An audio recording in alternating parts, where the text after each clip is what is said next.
Manchester United are back in the Champions League. The draw has been made on Thursday evening, and it's okay. I've got to say, I think it's actually not too bad. I'm going to run through my thoughts on the draw in this episode of the podcast, give my thoughts, and say, yes, I would expect, even at this moment in time after United have just lost to Hull, I would expect that Manchester United qualify from this group stage, from this league phase. They should be doing enough with the draw that they have got.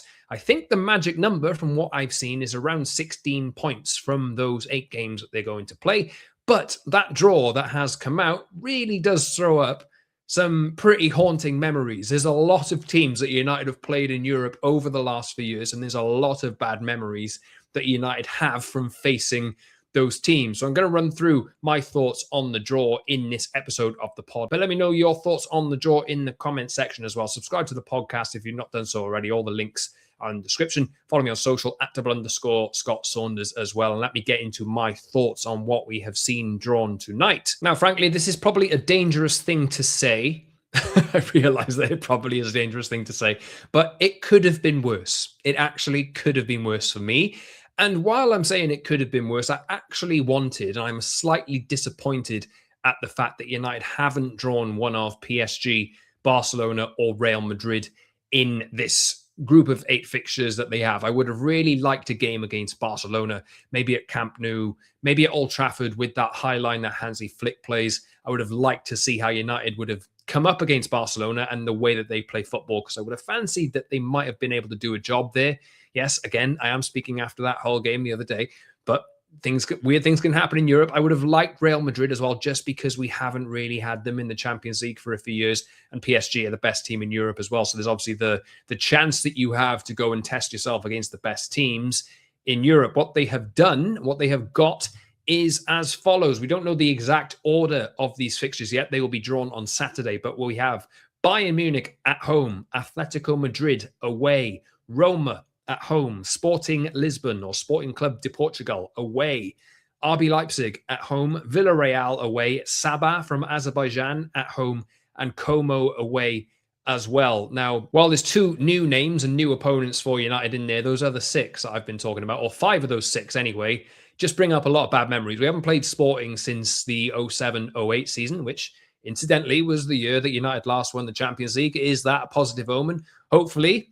I'm speaking very optimistically there, I do realize, but all of those others just make me think that even while I would fancy United in a lot of these games, I'm just a little bit haunted by the past. Now, let me get some housekeeping out of the way. Match day 1 will take place September 8th to the 10th. Match day 2, October 13th to the 14th.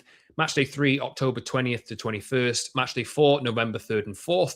Match day 5, November 24th and 25th. Match day 6, December 8th and 9th, and then we have a break until January 19th and 20th for match day 7, and match day 8 is January 27th. United haven't been in the Champions League since this league phase 36 team way, the new way that they're doing this. United haven't been in the Champions League since. So just to refresh your memory, if you get in the top 8 through accumulation of points, then you do qualify. I think it is to the last 16 immediately. If you're caught in between the 9th to 24 positions, then you go into a playoff where you play 2 extra games before the last 16. United really should be looking to avoid those just by accumulating as many points as they possibly can in this group stage, which I'm optimistic they can do.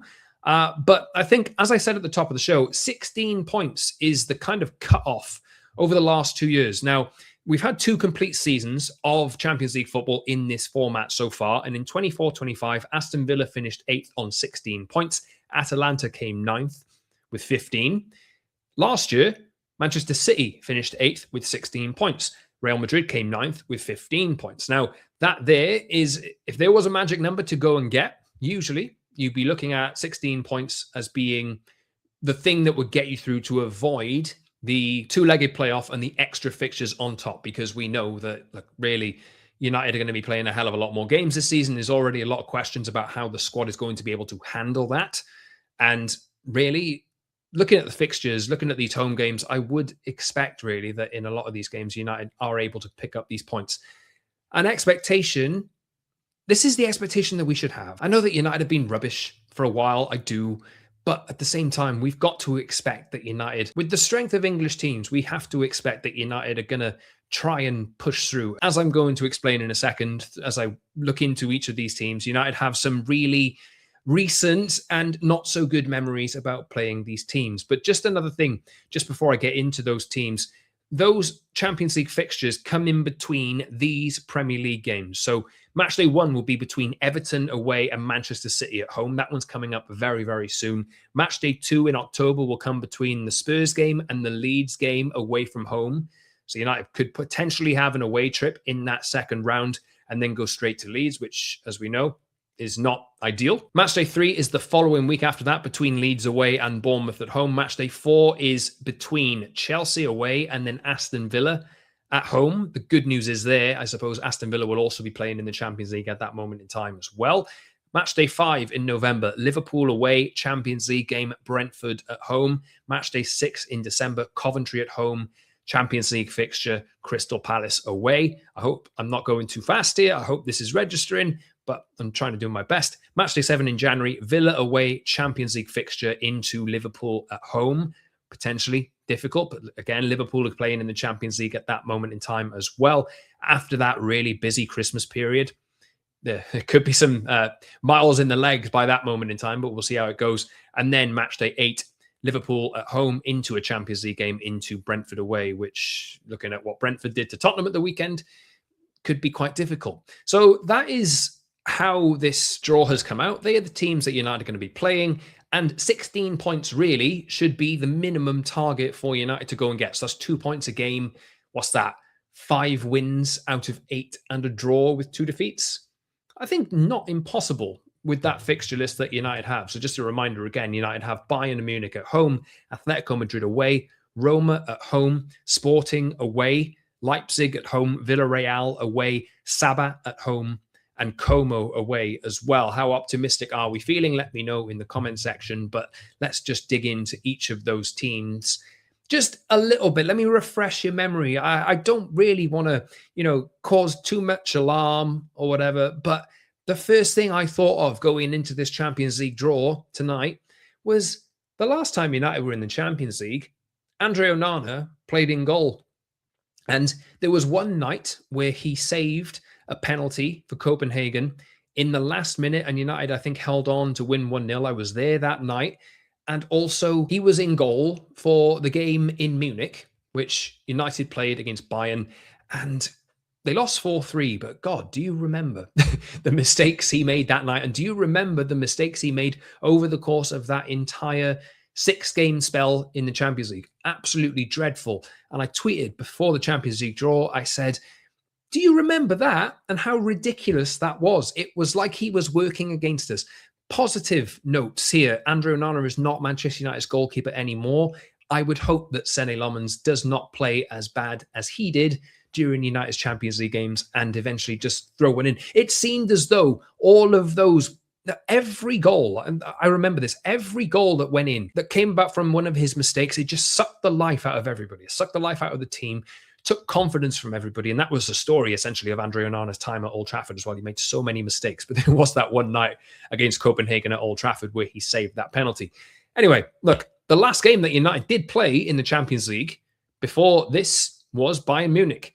The game at Old Trafford, they lost 1-0. I was there for that as well. And it was a bit of a drab affair, really. Bayern Munich won 1-0. United went out with a bit of a whimper under Erik ten Hag. While that was a pretty drab one, I think the 4-3 is the one that stands out in the memory for me. That was the first game between the two teams in that group phase. It looked much closer on paper, looking back at it now, than it actually felt on the night. They were 2-0 down at halftime and 3-1 down before late goals made the scoreline a bit more chaotic. But I think we did have hope at one point in the night that maybe United would be able to, go and salvage something from that game against Bayern. But look, Andre Onana was in goal at the end of the day. It was just absolutely awful. They finished bottom of the group against Bayern, Copenhagen, and Galatasaray as well, and didn't even drop into the Europa League. So that was the last time that United played Bayern, in the last occasion that United were in the Champions League itself. And I was talking about getting from pot 1 a PSG, a Real Madrid, a Barcelona. Wasn't to be. It turns out we do get Bayern, which is always a great affair. But at the same time, United have only beaten Bayern in 2 of 13 meetings. I think Bayern have won 5 or 6 games and the rest have been draws. So United have to try and improve on that record. But Bayern are obviously a team that score a hell of a lot of goals and go far in the Champions League with Harry Kane, with Michael Elise, with so much quality in their attack. You do fret a little bit about how United are going to be able to deal with that. But again, it's a good test. And at home, I would fancy United to have a good go. We'll see how that one goes. Atletico Madrid away is a fixture that we have seen in the recent years as well. February 2022 and March 2022 in the round of 16 under Ralph Rangnick.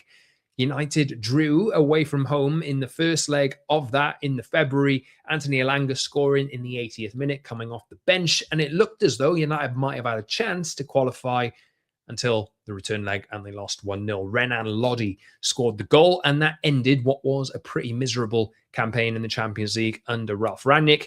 United have never beaten Atletico Madrid in 4 competitive meetings. And away from home, you look at that, knowing that Atletico Madrid are a very, very tough team to beat, you wouldn't really fancy United's chances of going there at this moment in time and winning. But again, it's a good test. And look, if you can potentially pick up a point out there in the circumstances of everything else, and you look at all the teams that are United are playing from the other pots, the lower pots, pot 2, pot 3, pot 4, you could look at pot 1 and think, if United can take 2 points from those games, I think we might be in a decent position. But while those two are essentially bad memories from recent years, Bayern and Atletico Madrid, the teams from pot 2 that have come out, Roma at home and Sporting away, some slightly better memories. Now, in 2020-21, under Ole Gunnar Solskjaer, behind closed doors at Old Trafford, if I remember rightly, United beat Roma 6-2. They were 2-1 down at half-time, but then scored 5 in the second half to go through to the Europa League final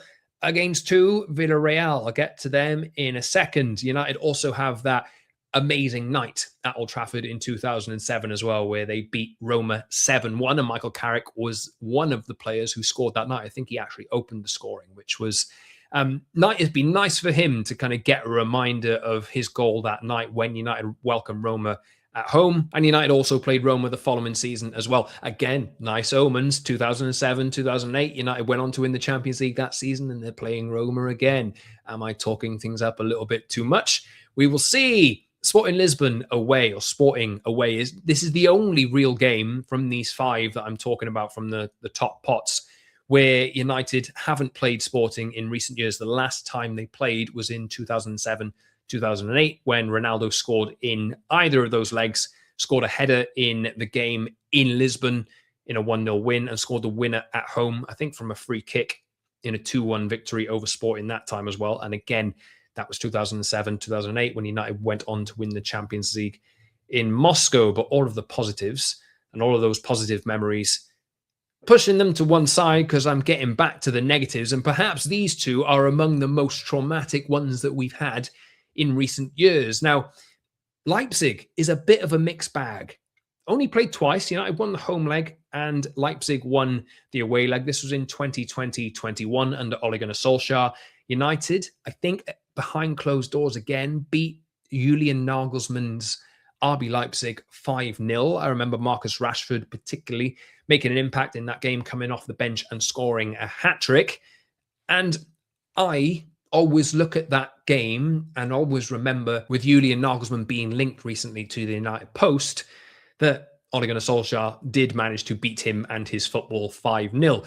What I had knocked out of my brain was the reverse game of that, where United went to Leipzig needing only a point to get through to the next phase, and they were 2-0 down after 13 minutes, went 3-0 down, and United pulled 2 back, but could not find the equaliser and were essentially, again, knocked out of the Champions League, dropping into the Europa League and reaching a final eventually that year against Villarreal, who are also an opponent that United have memories of playing against in recent years. I've talked about that run to the 2021 Europa League final a fair bit. Unai Emery, I believe, was manager of Villarreal at the time. United drew the final 1-1 in Gdansk. And remember that all-time ridiculous penalty shootout where David De Gea didn't save anything.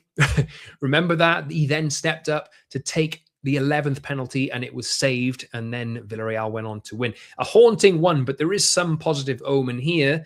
Michael Carrick did have that caretaker spell in charge of United. 3 games where he had Arsenal at home, he had Chelsea away, and he also had Villarreal away in the Champions League as well, with Ronaldo and Sancho in the team.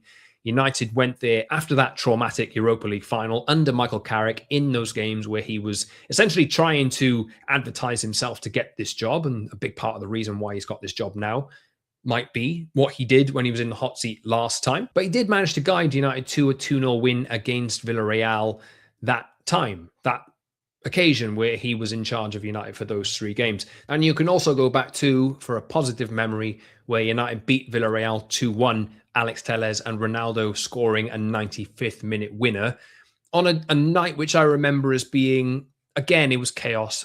It was around that time where Ronaldo was bailing United out, who weren't playing very well. He popped up, he scored a goal. It was an amazing moment, but it covered up bigger questions and bigger problems about United only really relying on Ronaldo to bail them out of situations. And that was the season where he did that a lot, but it didn't necessarily mean that United were a good team at that moment in time. So look, lots of games here. Villarreal away, Leipzig at home, Sporting away, not so recent a memory, Roma at home, Atletico Madrid away, and Bayern Munich at home as well. All of these, really, outside of that Sporting game, are all fixtures that United have played in Europe in recent years with results which are pretty haunting. And sorry that this podcast is such a reflection on those times, but I'm just going through my thoughts on what I was thinking as this Champions League draw was being put together. It was really odd watching it because United's name didn't seem to come out of any pot. It was always that United were the team left for any of the teams that were drawn in pot 1 or any of the teams left that were drawn in pot 2. And we didn't really find out who United were getting until pretty late on. There are, however, 2 new fixtures for United to compete in. Sabah at home, some information on them. They are from Azerbaijan, first competitive meeting, obviously. They're based close to Baku, and they were only founded in 2017 as well. And they came through qualifying to actually reach the league phase. It's a massive achievement for a team from Azerbaijan.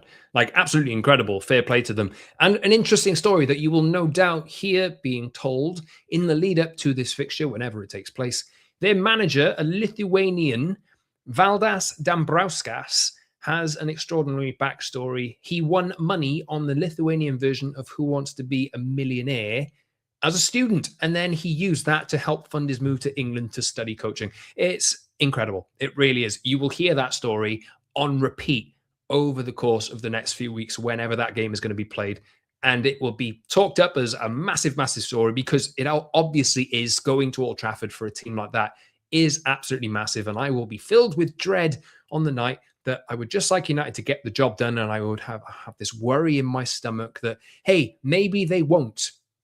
Maybe they won't get it done. I don't know what's happened to me. I'm usually really optimistic and positive, but just all these bad memories of Champions League nights from recent years and Europa League nights from recent years has just made me think that I'm a little bit worried, even while that I would expect United to get enough points from this group of fixtures to actually progress through the top 8. That is the expectation. That's what I would like to see. Final game, whenever it takes place, is going to be Como away, as I've mentioned, managed by Cesc Fabregas. A huge game for Como and a nice trip for United fans as well, if indeed the game is played in Como. That was the one that everybody was dreaming of. But there is so much history packed into 5 of these 8 Champions League games that United are going to play. I would have liked for United to get a Real Madrid that we haven't played in recent years, the Jose Mourinho return to Old Trafford, or going away to the Bernabeu and testing yourself against a team like that. I would have liked PSG or something like that, you know, the champions of Europe, the best team to test United against. Instead, we've got to run through 5 games here with recent memories that are negative. There's a lot of good chances for United to put things right in these games. Let's hope for a positive Champions League run. And look, it is just nice that United are back in the tournament. United have so many players who have been rearing to go and wanting to play under the lights in the Champions League at Old Trafford. And I think there are some players in that team that will really, really relish the occasion. Let's see how it goes. Let me know your thoughts in the comments. How well will United do in this competition this year? Will they accumulate enough points to qualify through top 8? Will we have more nightmares like we have had previously against a lot of these opponents? And are you happy with the draw? Let me know in the comments section. And please subscribe to the podcast if you've not done so already. All the links are in the description. Follow me on social at @double_. Scott Saunders as well. And I'll see you soon, everyone, to talk more transfers, to look ahead to the Ipswich game in the Premier League coming up this weekend, to transfer deadline day on Tuesday as well. United have to get some business done, and Joshua Zirkzee might be going out on loan with an option. Come on, United need to do better than that. I'll see you soon, everyone, for another episode of TPL. Cheers.